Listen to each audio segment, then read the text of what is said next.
প্রিয় শিক্ষার্থী বন্ধুরা, আমরা আরেকটা টিউটোরিয়াল নিয়ে হাজির হলাম আজকে।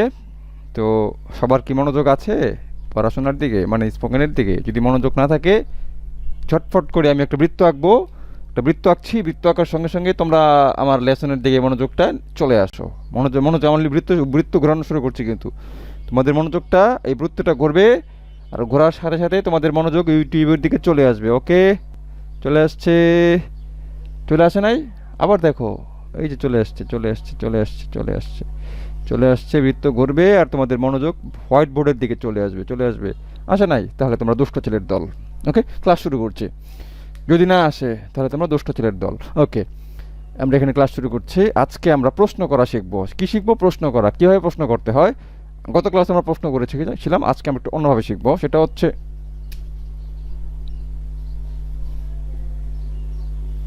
Will, shall. উইল আর শেল দিয়ে প্রশ্ন করা শিখতে হয়। তবে মজার ব্যাপার হচ্ছে শেলের ব্যবহারটা আজকাল অনেক কমে গিয়েছে। আমরা ছোটোবেলায় যখন ইংলিশ শিখেছি তখন শেলের খুব ব্যবহার ছিল।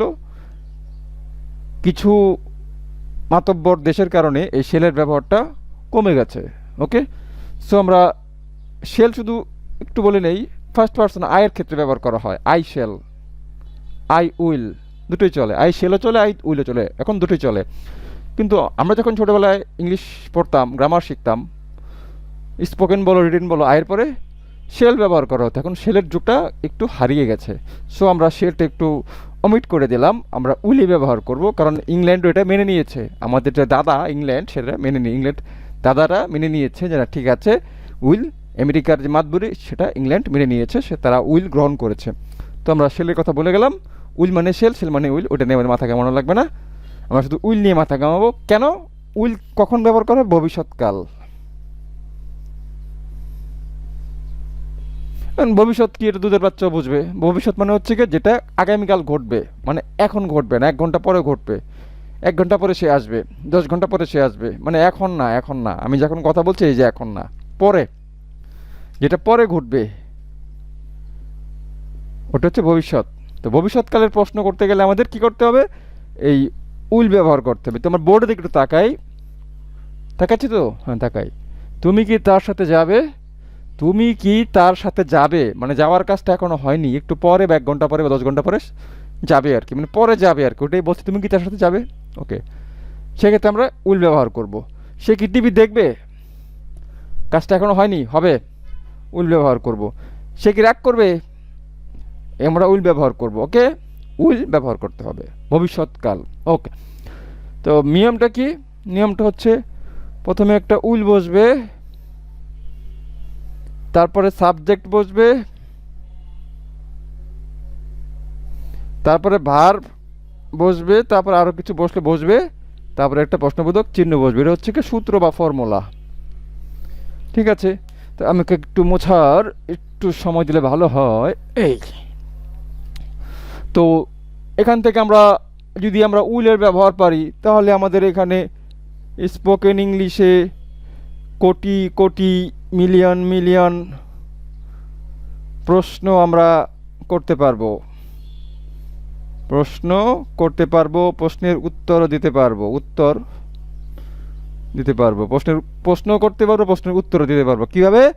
এই সূত্রটা জানা থাকলে। উইল বসবে, উইল, তারপরে বসবে প্লাস সাবজেক্ট, মানে কাজটা যে করে, যে কাজটা করে বা যার সম্পর্কে কিছু বলা হচ্ছে, সে সাবজেক্ট বসবে, তারপরে ভার্ব বসবে, তারপরে অন্যান্য কিছু বসবে। এটা হচ্ছে সূত্র। এটা মাথায় রাখলে এই সূত্রটা দিয়ে কোটি কোটি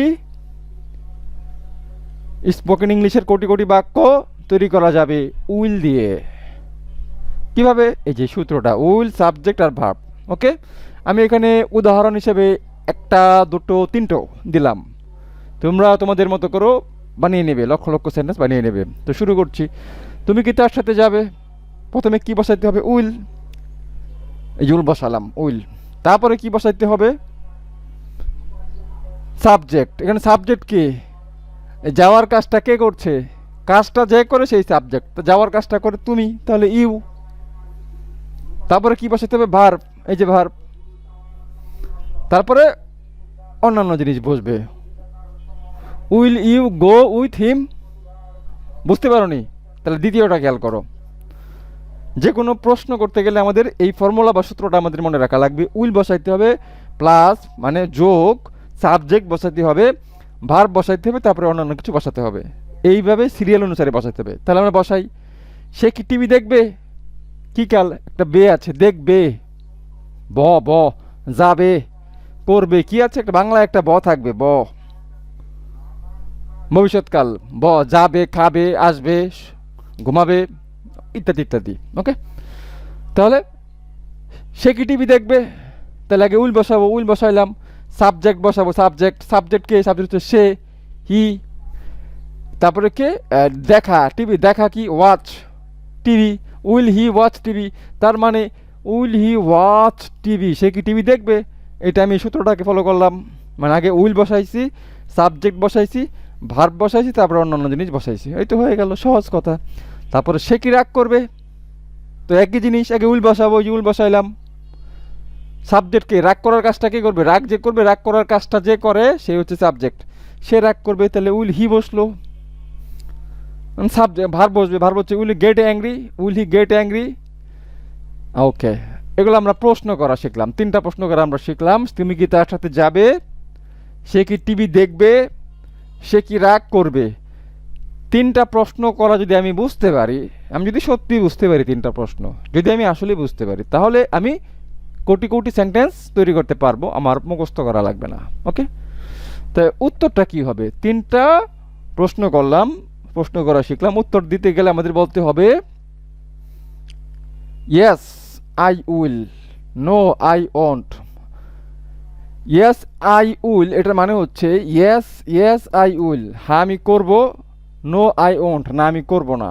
এখন আমির জায়গায় যে উত্তরটা দিবে তাকে বসাই দিতে হবে, এখানে আমির জায়গায় অন্য একটা শব্দ বসাতে হবে। যেমন প্রথম বাক্যে কি, তুমি তার সাথে কি যাবে?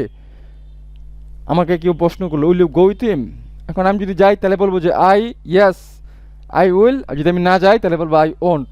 ওন্ট মানে এই যে আমি লিখছি ওন্ট, ওন্ট মানে হচ্ছে উইল নট,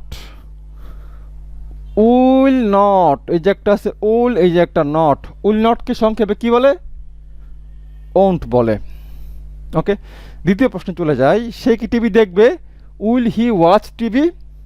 যদি সে টিভি দেখে, যদি সে টিভি দেখে, তাহলে আমাদের উত্তরটা কি হবে? Yes he will.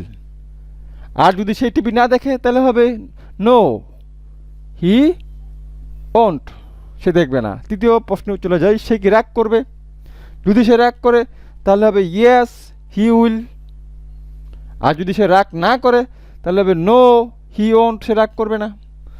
তো আমি 3টা দেখালাম, 3টা মানে 3 লক্ষ, 3 কোটি, 30 বিলিয়ন কোয়েশ্চেন এবং আনসার করা যায় উইল দিয়ে।